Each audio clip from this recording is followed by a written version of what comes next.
राम मंदिर अयोध्या में बनकर तैयार हो चुका है और आज उसकी प्राण प्रतिष्ठा भी संपन्न हो चुकी है। और अचानक से अयोध्या में राम जी के गर्भगृह में प्राण प्रतिष्ठा के दौरान प्रकट हो गए दिव्य शेषनाग, जिसे लोग साक्षात लक्ष्मण जी बता रहे हैं।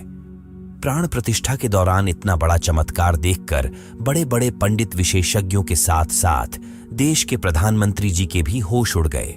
लेकिन इस चमत्कार को काफी शुभ संकेत माना जा रहा है। इसके पीछे की सच्चाई जानकर आपके भी होश उड़ जाएंगे। अगर आप एक सच्चे सनातनी हैं तो इस वीडियो को लाइक करें, और आप भी राम मंदिर बनने से बेहद खुश हैं तो कमेंट बॉक्स में जय श्री राम जरूर लिखें और पूरी सच्चाई जानने के लिए वीडियो को अंत तक देखते रहिए।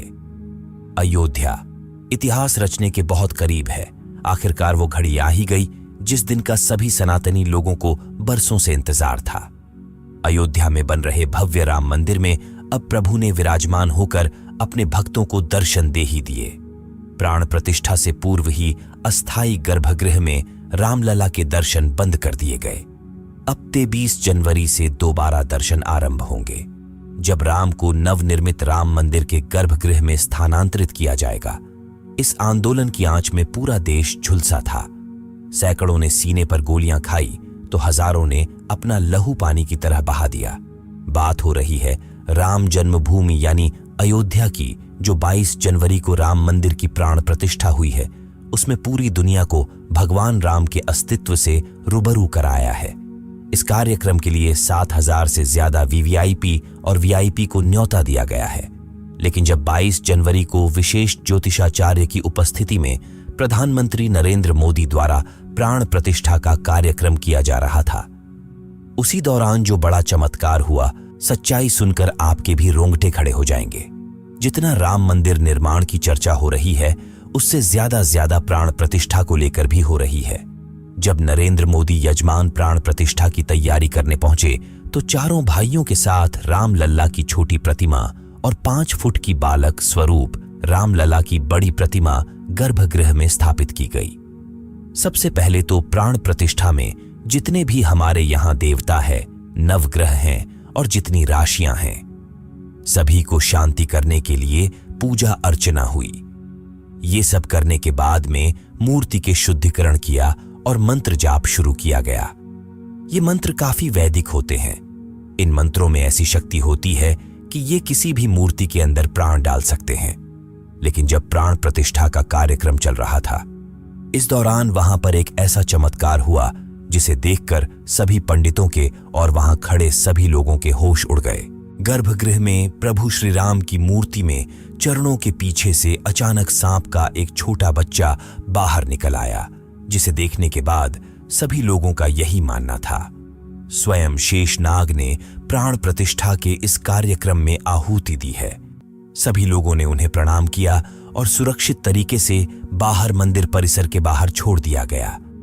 लेकिन सबके मन में यही सवाल था, गर्भगृह बहुत सुरक्षित है, चारों तरफ से अंदर किसी जीव जंतु के आने की कोई संभावना नहीं है, तो सांप को छोटा सा सांप का बच्चा मूर्ति के पैरों में आखिर कहां से आया था?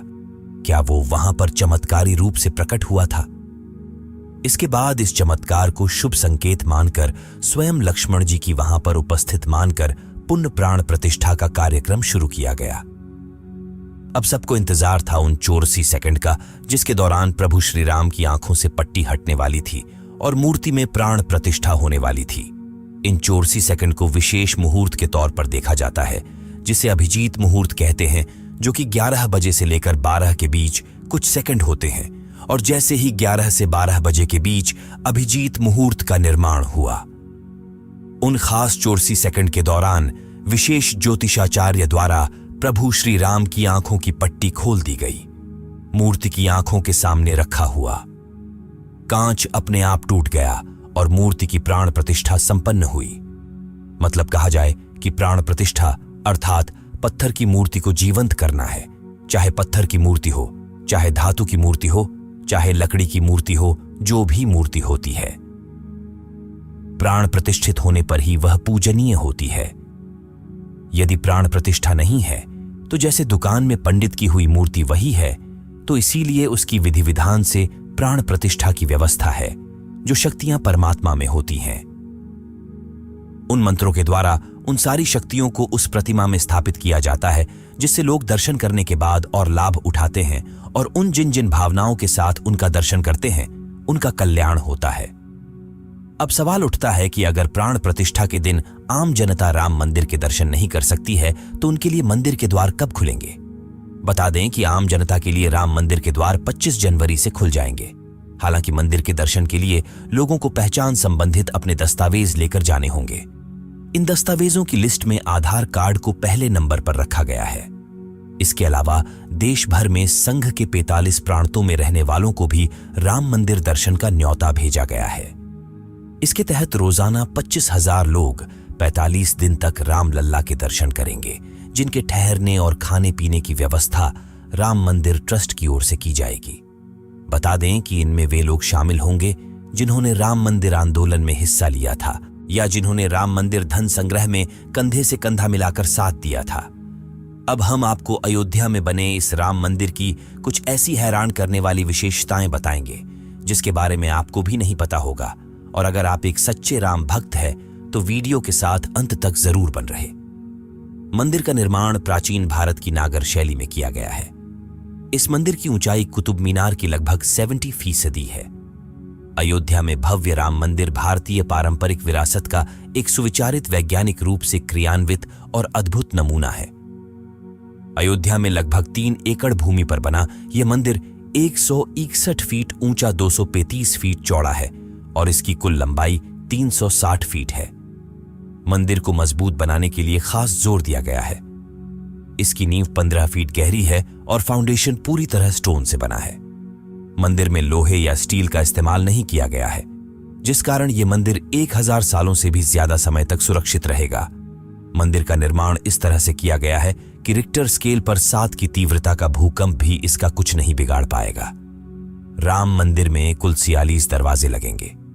इनमें से 42 पर 7 किलो सोने की परत चढ़ाई है। सीढ़ियों के पास 4 दरवाजे लगे हैं जिन पर सोने की परत नहीं होगी। मंदिर के दरवाजों को महाराष्ट्र की सागौन की लकड़ी से बनाया गया है। इन पर हैदराबाद के कारीगरों ने नक्काशी का काम किया है। मंदिर में राम नवमी के दिन भगवान राम का अभिषेक सूर्य की किरणों से होगा। दोपहर के समय जब सूर्य दक्षिण की ओर होगा तब मिरर और लेंस से सूर्य की रोशनी रिफ्लेक्ट होकर भगवान के ललाट पर पड़ेगी। सच में दोस्तों, राम मंदिर का इतिहास बहुत बड़ा है और हम सभी इसके इतिहास के सामने बहुत छोटे हैं, लेकिन यह हमारा सौभाग्य है कि हम राम मंदिर को बनता हुआ अपनी आंखों से देख पाए। हम नमन करते हैं उन सभी कारसेवकों को जिनके बलिदान से हमें आज का यह दिन देखने को मिला है। आप भी नीचे कमेंट बॉक्स में उन्हें श्रद्धांजलि जरूर दें।